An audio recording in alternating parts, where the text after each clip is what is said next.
Oh my god, hey! Good morning! Welcome to day 5 of the Fringe vlog.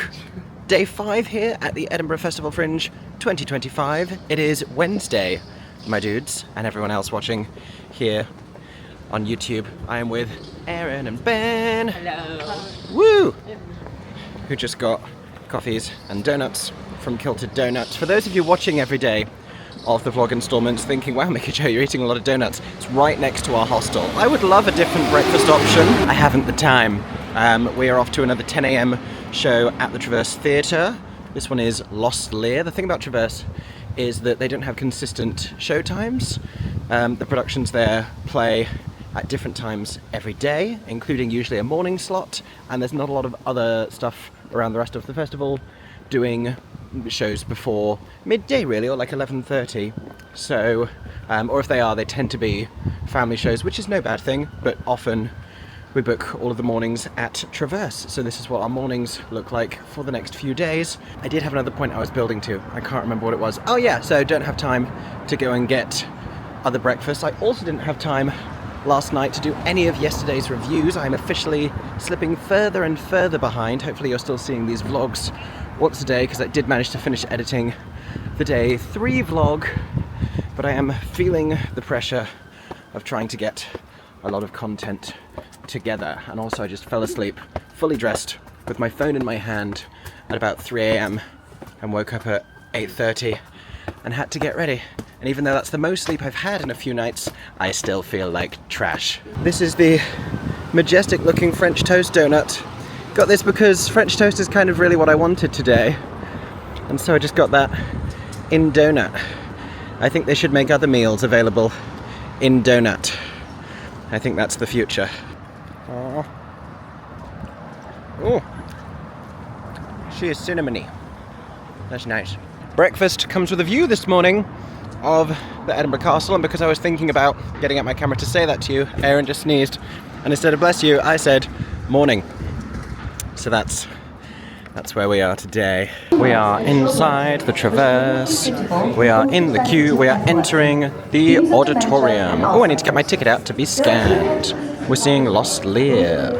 And here we are once again in Traverse 1, a little closer to the stage today. And this is our view of the different set for Lost Lear. Always amazes me, and they have a little bit of turnaround time between shows to achieve this, but always amazes me that you can come in here and see completely different full set designs, sometimes very complex ones in Traverse 1.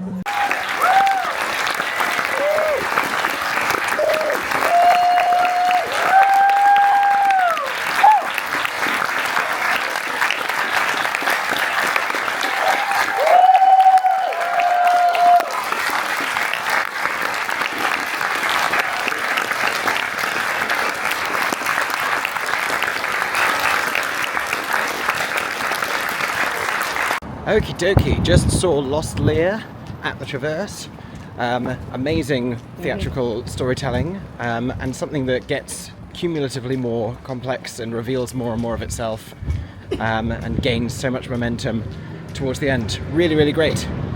We are now power walking through the meadows to Summerhall because I have a little bit of beef with Traverse once again.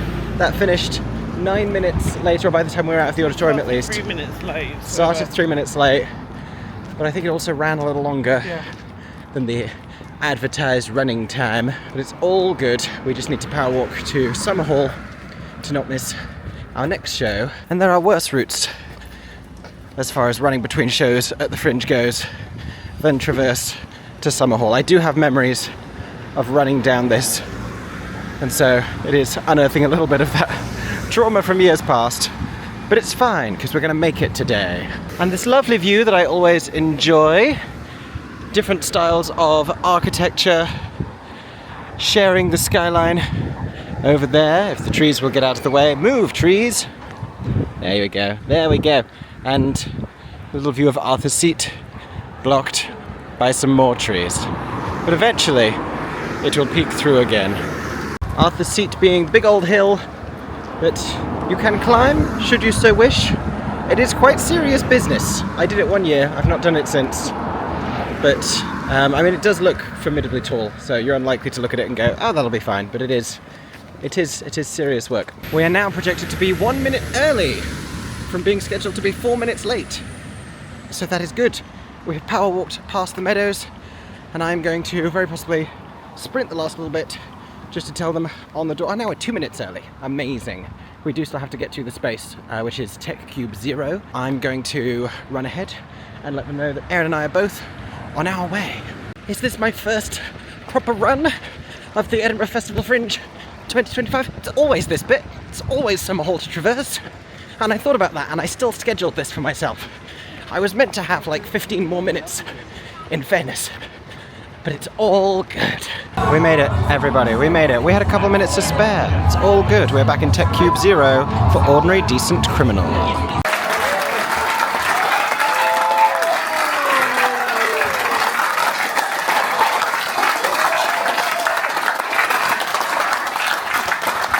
Thank you very much, and Chocky Allah. Just before you go, I just want to tell you, give us 2 minutes to strike the set, and I'll be signing copies of the play script outside. Thank you very much for coming along. Got about 20 minutes before my next show, also at Summer Hall, so grabbed a sandwich and getting something sweet to go with it from the lovely Summer Hall Cafe. Erin and I have another show together at Summer Hall, which is downstairs, former women's locker room. You've been there before? I've never been in the locker rooms. Oh. I've never been in either. I've never been downstairs. Oh, well, new venue for you. I'm going to eat this chicken sandwich. Lovely. You haven't seen any of my reviews yet today, because I'm now 2 shows behind. I'm about to be 3 shows behind, which is slightly stressful. But we're having a great day. This is like, thus far, 2 for 2 5-star shows. And I've waited for some really great 5-star shows, so that's good. And this is what the former women's locker room looks like. I've been here before, but in a completely different configuration. I'm here for Newsia.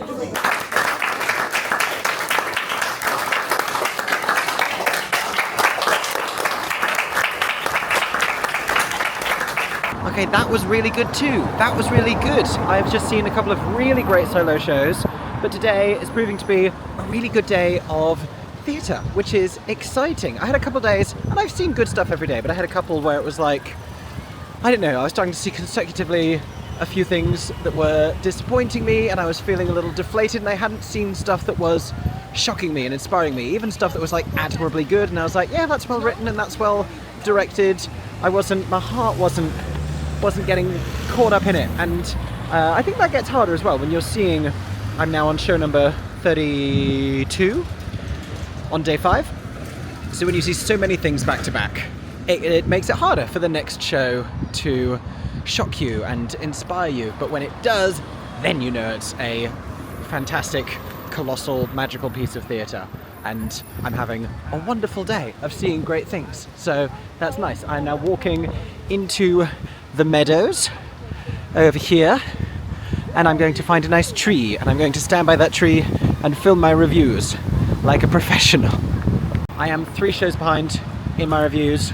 I've got to be back in there in 35 minutes. Don't need to eat. Ooh, ice cream van. I don't need that. If I can get 2 reviews filmed now, thrilled. So today, with very neat timing, I have arrived at my 5th day of seeing shows here at the Edinburgh Festival Fringe 2025, and show number 30, which was Lost Lear at the Traverse Theatre, written by director Dan Colley alongside the company and adapting much of William Shakespeare's King Lear. This is one of those plays that doesn't reveal itself to you straight away, but you can increasingly tell that something in the presentation of the narrative is awry until the moment that they actually let you in on it. And what we're doing here is utilising the plot of King Lear, in which this aged king looks to his 3 daughters for care and compassion in order to tell the story about an already fraught relationship between a child and a parent, made all the more complex by dementia, but a relationship which is facilitated by the bespoke semi-theatrical care that is being implemented. I promise this will make more sense if you go and see the play, but I don't want to spoil it for you any more than is necessary. I thought this was fantastic, particularly in the way that it was performed, particularly in the way that it was staged. So many innovative and inventive elements. There was brilliant use of projections. The backdrop was live streamed from someone assembling small props together to create composite images, conjuring the idea of something other than reality, but also this composite idea of memory, piecing things together steadily. There was also, and this is the most enduringly memorable part of the show, staggering use of puppetry. Just absolutely incredible. All of the parallels between King Lear and the story unfolding here are brilliant. It's such a clever concept, and the central performance by Venetia Bow is remarkable. Now, if you've been paying any attention to the Edinburgh Festival Fringe this year, you may have heard that one of the most anticipated and well-sold shows is Ordinary Decent Criminal by Ed Edwards, starring political comedian Mark Thomas at Summerhall. And perhaps you've been wondering what it's about and what the title refers to. Well, it's set within the prison system. Think Orange is the New Black, but in Britain in the 1990s and with men. Former addict Frankie is incarcerated with a drug conviction, and through vivid solo storytelling introduces us to the many characters and personalities that he meets there. And his activities as an inmate encompass everything from trying to say the right thing so he isn't beaten to within an inch of his life, to trying to win a chess tournament so that he gets a free Mars bar. And we're introduced to a handful of other characters, which is essential because what this story does so well is to convey a sense of their humanity. Ordinary Decent Criminal refers to the scale of the crime committed and the difference between the run-of-the-mill criminals and the ones who are in for doing much more serious stuff, or stuff which is considered shameful even within their own community. There is also a persistent political undercurrent. This is set during a time when troubles are still rife in Ireland, and it's only when he goes into prison that Frankie, who was once very politically engaged, becomes once again a soldier for the revolution. This is a bloody good solo show, masterfully performed, brilliantly directed, fantastic lighting design, oh my goodness. Honestly, the Edinburgh Fringe at its very best. Go and check it out at Summerhall.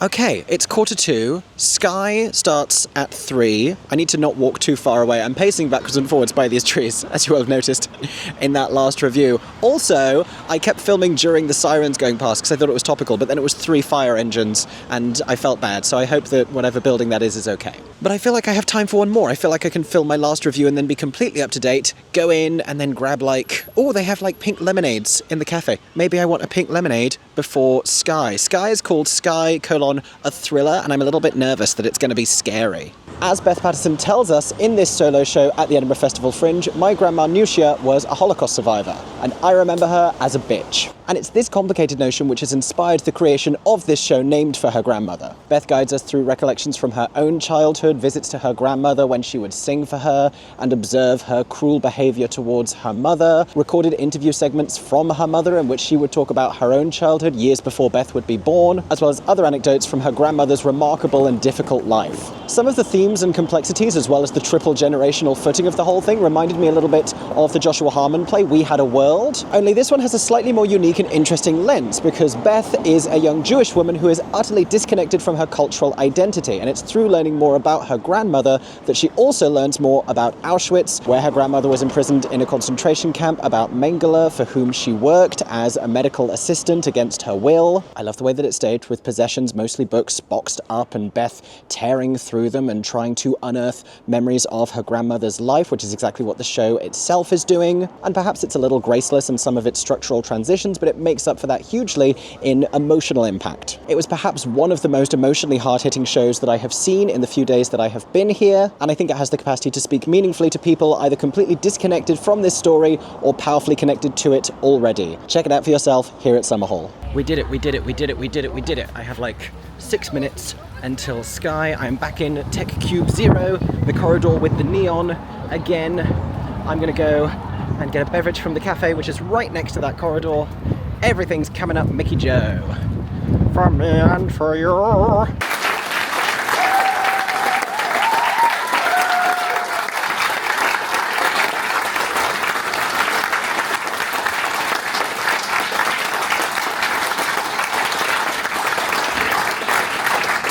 And in contrast to the many shows that have been releasing us later than we anticipated, got out of Skye close to 10 minutes earlier than I thought I would. So now strolling through the gardens, I also realise I have an hour and 20 minutes before the next show down in Pleasance Courtyard, which will take a little bit of time to get there. But in our group chat, my friend Ben has said he's hanging out for the next 50 minutes in Bristow Square, so gonna go meet him there, maybe get something to eat. I'm not dinner hungry yet, but after this it is like back to back to back to back to back again. So that might be a good idea. So the title of my 33rd show at the Edinburgh Festival Fringe 2025 was Skye, a Thriller. Immediately begging the question, how do you begin to stage something as complex as a thriller in an intimate and largely threadbare space at the Edinburgh Fringe, specifically at Summer Hall? The answer, it transpires, is to focus on the storytelling within the text from playwright Ellie Keel. And as the Woman in Black has taught us before, have the whole thing arise from a conversation between two individuals. Only in this context, the witness to a supposed ghost encounter which took place many years before is being interviewed on camera by a producer of some sort of spooky documentary, and finally sharing the true account of what really happened. Unlike most theatrical thrillers, this isn't really a story about the supernatural at all. It's actually a story about the individuals and the relationships involved. This particular story concerning 4 children on holiday together in the Isle of Skye. They are largely being neglected by their alcoholic mother, who had also told them that their father had died shortly after the two had divorced some years before, leaving 3 bickering teenage children on the cusp of becoming young adults to care for their younger brother. So when they see a man on the beach who looks exactly like their supposedly dead father, they're understandably confused. Skye uses verbal storytelling and a little bit of camera work, switching gears between chilling interview and warm recollection to talk about the difficult responsibilities of young people who become surrogate parents to their own siblings. And while it doesn't necessarily amount to anything revelatory and at times feels as though it might be better suited for a TV adaptation, it does offer audiences an engaging account of one ultimately dark chapter. Go and check it out for yourselves at Summer Hall. Sharing the nice view from my face as I'm walking past the George Square Gardens, and you can see a little bit of Arthur's Seat on the horizon. We're also about to go back through Flyer Alley, which is very possibly a mistake on my part. I would say if I talk to the camera and vlog visibly the entire time that they're unlikely to try and interrupt me in order to give me a flyer, but they are brazen at this point in the festival. We will see. This is me at the start of Flyer Alley with no flyers. Let's see what happens by the end. And made it through Flyer Alley. Not that there's anything wrong with getting flyers or with flyering. People need to sell their shows, and a lot of people here want and need recommendations. And Kate last year saw some great stuff because of flyers that they were handed, but I have less than no capacity because there are already other shows that I am trying to see that I know I don't have space for. I in fact have a waiting list already, so sadly the last thing I need is to get handed something that sounds really cool. I found Ben, and look who else joined us! They just saw Hot Mess again. Was it fun? Did you get good seats? One row in front of the last time. Nice! And now Erin and I reunited for more Fringe shows. Heading back to... not heading back at all. You're heading back. I'm heading back. I'm heading there for the first time. Heading to the Pleasance Courtyard. My brain is thinking about Fun food. fact, the Toasty place does gluten-free bread. There you go. That's not helping me because my brain has decided it's hungry. But I had a decent lunch, so I ought not to be. And I kind of don't have time now to grab food. And I think it's going to be 2, maybe 3 more shows before I do, because we have Ben Manager. Oh no, 2 more shows. 2 shows, that and Jackie. The problem we're facing right now is we sort of know that the Unstoppable Rise of Ben Manager, which is next, we've heard it's actually running at 70 minutes rather than 60, which means it's going to finish exactly when Jackie is starting at Gilded Balloon, Paterhouse. Those venues are, yeah, less than 10 minutes from each other, They but have Roxy in between, so if they've got a venue in between, you can start at 12 hours. simultaneous start and finish times are not ideal, obviously. And that's without considering that Pleasance Courtyard, I think, gets more It's delayed been than running other behind. venues. The Lisa venue we were in was running behind. Yeah, and then we have that again later possibly, so we have a couple of mad, potentially unfeasible dashes ahead of us later today, so gonna have to decide whether we just commit to leaving and sort of sit at aisles near the back and just leaving when things were scheduled to finish, because we made our schedules around that, and it's not fair to the other show that we're missing the start of, but it's not fair to another show to leave. It's difficult either way, and this is the consequence of booking that fuller schedule. Arguably the more responsible thing is to not book in to see so many shows back to back, but then I wouldn't be able to see half as many shows, and already we've had to say no to so many, which is always sad and difficult. Anyway, heading to the Pleasance Courtyard for the Unstoppable Rise of Ben Manager. We're here. We got given badges like it's Kyoto. I have a lanyard. Yay. Everyone gets them, and they've been welcomed to the meeting which is exciting and atmospheric. This is the same venue where I saw Spy Movie the Play, and as you can see, some of the pre-show music is being created on stage.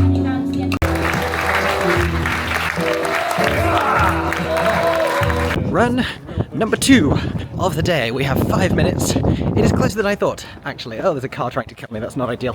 5 minutes to get to Gilded Balloon, Paterhus, for, I keep trying to call it Diana. It's not. It's just parodying the idea. Jackie the musical. Starting in a few minutes' time. And we're going to be there on time. I'm manifesting it. 2 minutes, and we just have to cross this one road, because it's just over there. It's happening. We're there. Oh, there's a huge crowd in front of Gilded Balloon.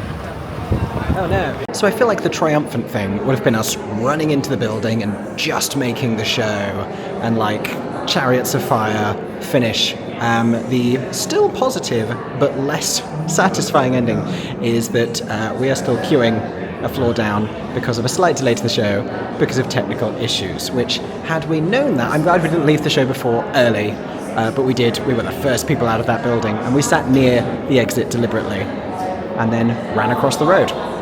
But had we known, might have walked at a more leisurely pace.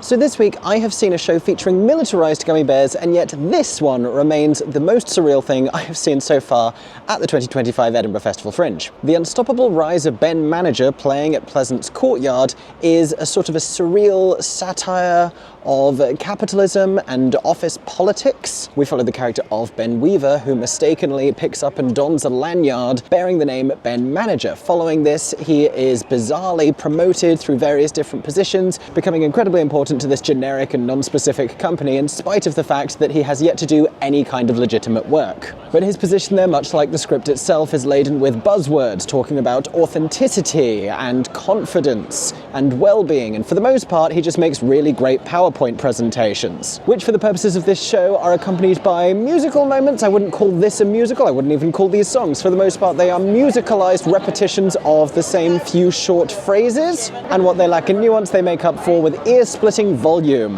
But the way that this music is realized on stage is also one of its greatest strengths. There are 2 company members on stage using voice-changing sound effects and musical instruments in order to help tell the story. There is also interesting use of puppetry. The whole thing is surreal and bizarre, with a slightly overstretched concept and perhaps too few laughs, but admittedly something interesting to say. You can find it at the Pleasance Courtyard. Okay, we made it to Underbelly Cowgate for the next show, which is Hole, which I've added to my schedule earlier this week because everyone has been raving about it.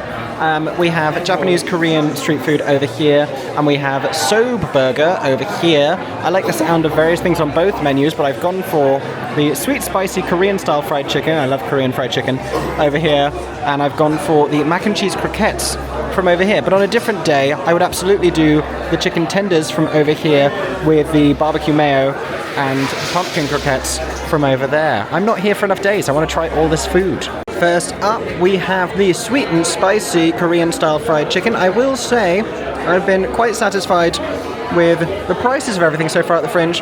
This is $7.50 by itself. I don't know how I feel about that much chicken for $7.50. Of course, what really matters is the taste test.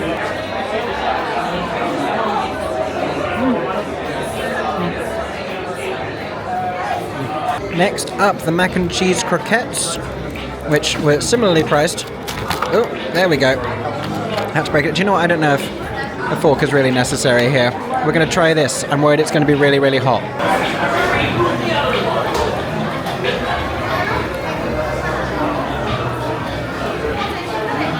That's what we're dealing with here. It's nice. It's good. It's good. We have made it inside Underbelly Cowgate, and we have found Underbelly Cow Kate. What? Kate just saw Footballers' Wives. We're getting ready for some Hull. That's it. We are here for Hull. We are ready for Hull. I'm excited about Hull. I've been hearing great things about Hull. Aaron James saw Hull earlier this week and recommended Hull. So, yeah, get ready for some Hull, everybody.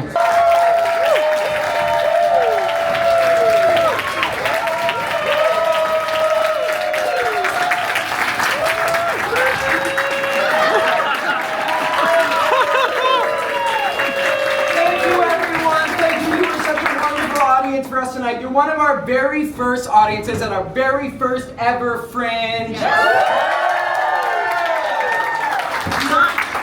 Not all holes are meant to be shared, but this one is. If you like the show, please tell your friends. You can leave us a review at edfringe.com if you feel so called. You can follow along with us at American Sing Song on Instagram. You can slide into our DMs if you feel so called. So Spread holes. spread holes. Near and far. Being here. And we're going to be downstairs if you want to stick around to say hi. We'll be there in a couple minutes. Thank you so much, you guys, for wonderful.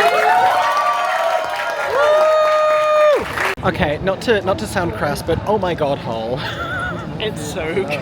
I'm like 3 reviews behind right now. I need to talk about Jackie. I need to talk about the next one that whatever came before Jackie. No, I've done Ben Manager. Am I just 2 behind? I'm about to be 3 behind. I'm now 2 behind Jackie and Hole. But yay, Hole. What a day. 3 5-star shows today, at least. What a great day Wednesday has been. Wow! It is about 10 minutes after the official listed start time for Midnight at the Palace. However, it's in the same venue Jackie was in, so we're hoping that their delay had a knock-on effect. Hole runs a little longer than expected. That person nearly got hit by a car. But we are heading into Gilded Balloon Patahus once more. We have so many stairs to climb. It's at the top of the building. But also, this is an auditorium where we can enter from the back. Just like in Hull, I can't. Too many opportunities here.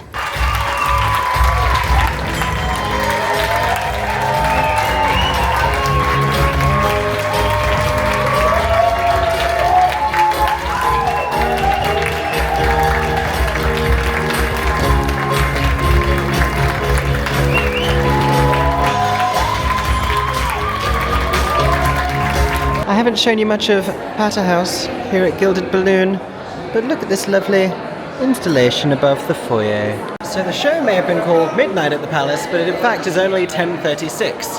That does not mean that I am full of energy, however. I am exhausted. It's 12.5 hours just since I started seeing shows today. That was show number 8, I think, of a 9-show day. I am now heading to the Space Triplex. Some shows make sense to be late night. That one was like disco, fun, party. Great. I am now going to, I believe, a Dutch-written musical about dementia called Sense, which was at 10:45 and has now been pushed back to 10:55, which is good because I think that's in about 10 minutes. It's 36 right now. Oh, like 20 minutes. That's fine. I'm going that way. You don't have a show. I might be going to get drinks and food with Ben. Oh, you sure you don't want to swap? No. I'm so tired. I'm so tired. I'm going to catch up on my reviews and walk to the Space Triplex, a new venue for me, and go and see one more show. One more show. I'll come find you afterwards. I think this is more than an hour long. Oh my god. Bye. I don't all the way know where this venue is, but I'm pretty sure it was like past Surgeons Hall, which I've been to already for Sped Kid the other day, so we're just going to walk up in this direction and look for giant signs that say the space. As far as this show is concerned, it is less Jackie O and more Jackie Oh No. I'm here at the Edinburgh Festival Fringe 2025, and earlier today at Gilded Balloon Patter House, I saw a musical called Jackie, all about the life and times of the former First Lady of the United States, Jackie Kennedy, Jackie Onassis, now Jackie, the star of a musical about her own life, not entirely unlike previous musicals like Evita and Diana, both of which get fleetingly nodded to in a playful way in this show, which, for what it's worth, I don't feel has enough fun references. This is an out-and-out comedy musical, but I don't think it does enough to parody and poke fun at the history of it all. And if you're not having a fun time, if you're not being silly with it, then we do sort of start to question, is this all in really horrible taste, especially when you open with gunshots? Which, once again, for what it's worth, feels dramaturgically redundant when you already have a coffin on stage with an American flag over it. At least drape the flag after the gunshots, that's all I ask. This show, I feel, has something of an identity crisis because Jackie is presented as a fairly earnest and sincere character, admittedly with clownish personalities around her, but other than a vague sense of ambition, we have no reason whatsoever to root for her during the more challenging years of her marriage, and it makes you question whether or not she's really an icon whose history begets a full musical about her, especially alongside characters like Marilyn Monroe, who of course make an appearance. Which is not to say that there aren't fun and funny moments, but they are far too few and far between. All of this performed perhaps against its better judgment by a witty and talented cast at Gilded Balloon Patter House, if you want to go and check it out for yourself. Honestly, they had me at whole. Okay, so every year when I cover shows at the Fringe, people want to know what is the best new musical, what is the funniest show, what is the smartest, best written show, what is that hidden gem that's going to take them by surprise. And this year, although I have plenty of shows left to see, I dare say all of those accolades could go to one single show. And that is a musical called Hole. This show is playing at Underbelly Cowgate. It is a two-person performed original musical, utterly original, and it's an outrageous and slightly bizarre comedy about a small religious community in Utah who are convinced by their pastor, who has a vision from God, they must wear butt plugs at all times in order to plug up the sin inside of themselves. And so, after he orders 8,000 wooden butt plugs from Amazon, they do just that. And it's at this point when I tell you that this is a structurally sound and brilliantly written, hilarious new musical that you are just going to have to trust me. It reminds me an awful lot of the musical Gutenberg. The lyrics are ingenious, some of the best that I've heard all week. Several of these songs were absolute bops. I love the bizarre and quirky design. They were making Foley sounds live on stage as well as accompanying themselves. Against all odds, it metamorphosizes into a queer love story. There are several moments that speak profoundly about religious indoctrination and even more moments that offer you just so many butt jokes. And if you're looking for another show to compare it to, I would say Book of Mormon walked so that Hole could uncomfortably shuffle. Get ready for this to be the surprise musical hit of the Fringe. Go and check it out before it sells out at Underbelly Cowgate. Okay, that's 2 more reviews down. I'm only 1 behind and I'm about to go see 1 more show. I can film 2 after this. I'm at 11% battery on my camera. Battery is running out on the microphone. Battery is running out in my heart, if I'm being completely honest, but we are so nearly there for day 5. We can do this, everybody. I definitely don't think I've ever been inside this building before. We've got a big staircase. I do like this space, though. This is nice. We have a nice arching roof. It's a nice wide open space. We have raked seating here. There you go. I'm excited to see this musical.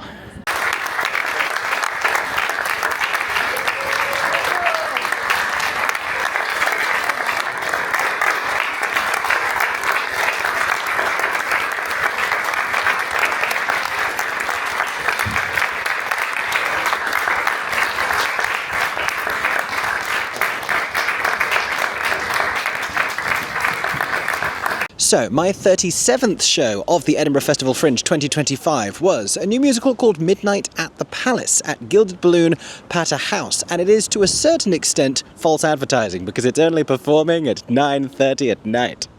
Rather than midnight. You get the idea. This is about the Coquettes, a real-life San Francisco-based hippie theatre troupe, and there's something of a narrative about them having a moment of cultural phenomenon and awareness for their avant-garde drag performances, having the opportunity to head to New York. It's something of a rise and fall story, punctuated by tensions between the group's unsurprisingly large personalities, but for the most part, the piece plays more like musicals like Hair. I would call it the queer Hair if that wasn't queer already. This is the gayer Hair, and although it's light on narrative, the vibes are great. The music has an undeniable groove. I really enjoy all of the aesthetic. It's crafty and cobbled together and eclectic. The cast are phenomenally talented, with a standout performance from the brilliant Bailey Carson, and the whole thing has an awful lot of heart, and it's telling a story about true historic queer artistry, which is much of what I come to the Edinburgh Fringe to celebrate. This is not the most consequential story that you could see here, but it remains an important one. That is Midnight at the Palace at Gilded Balloon Patter House. Apparently my friends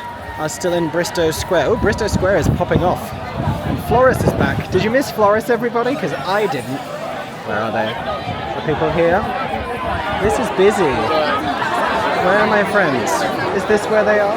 Am I in the wrong place? I feel like I'm in the wrong place. Oh, they're here! I found them! Yay! So I started this 9-show day at the Edinburgh Festival Fringe with a play about dementia, and I ended it with a musical about dementia. This was Sense at the Space Triplex. It is showing surprisingly late in the evening, but it's one of the few narrative musicals that you can go and see around 11 p.m. It is, I believe, Dutch written, but it is performed entirely in English, and it is about a family, the Smith family, who are having a Christmas family meal together, the delight of which is somewhat pierced by the realization that their grandfather's dementia has begun to advance. We eventually come to find out there are more emotional fractures and family issues at play, things that they've been trying to keep from their grandfather, and it does a good job in acquainting us with the challenges and the cruelty of Alzheimer's. And relative to all of the new musicals here at the Edinburgh Fringe, I will say that this one is very watertight. It doesn't have gaping issues as far as the story or the structure go. It is performed very well considering that all of the vocals are acoustic. I would characterize the compositions as feeling a little bit off-brand Dear Evan Hansen. The lyrics are slightly more of an issue. They are admittedly generic and they lean too heavily on metaphor in that way that contemporary musical theatre tends to these days. We're always singing about crossroads and what my life looks like and all of this stuff. However, they do land the emotional impact of this moving story, thanks in large part to the very committed performances, especially by the young male lead, who is brilliantly expressive. If you want to check this out for yourself, you can find it at the Space Triplex. Heading back to the hostel to do some more editing and then wake up early to edit again before going back to the Fringe. It starts to get very repetitive at this point, but hopefully that means I can fall into a rhythm. I was just standing with you. I'm your biggest fan in the world. I mean, I've never, oh my, I'm obsessed with you. What was everyone's favourite shows that they saw today? I loved, wait, I gotta, it's the Was yours Haggis the Hippo at the Zoo? Haggis the Hippo at the Zoo was the best part of my whole day. I also really, really loved, I'm gonna get the name right, How to Win Against History. I'm seeing that tomorrow. Ho! I love Ho! Ho! I'm talking Ho. Walking. I can only assume they took that in context. Aaron and Sean, best shows of the day that you saw today for the first time. Oh, for the first time. I know, you can't say whole again. You cannot say whole again. Ross Lear, I think. Sean can't say anything. I said I've only seen one new show today, and Was it good? it was good. It was. There was a rising inflection there that made me think it's probably not. It was good. It was. You did it again. Let me get to my point. It was very fringy, and it was just. It was lovely storytelling. What was it? So, one man show about. Well, it's gay trauma, really. It's a lot of gay trauma. What was it called? What was it called, Kate? Tell me how to get home. I'm starting to forget. Oh, dementia, theme of the day. Honestly, Not about dementia. dementia is I'm starting to forget. That's what dementia is. But like, No, Alzheimer's is the disease. Dementia is a concept. I googled this today. It's a concept. I had to Google this morning because I wanted to make sure I said the right thing. Because in Lost Lear they don't use either of those words. So there you go. I'm learning things here at the Fringe. Anyway, we're walking back to the hostel now. This has been day 5. I will see you this time tomorrow for day 6. Bam! More of the same, I'll be honest. It's still just I'm gonna eat a lot of food, I'm gonna see a lot of shows, I'm gonna drink a lot of cider, but I hope to see you then. Nearly done, we got this. For 10 more seconds, I'm Mickey Joe Theatre. Oh my god, hey. Thanks for watching, have a stagey day. Subscribe!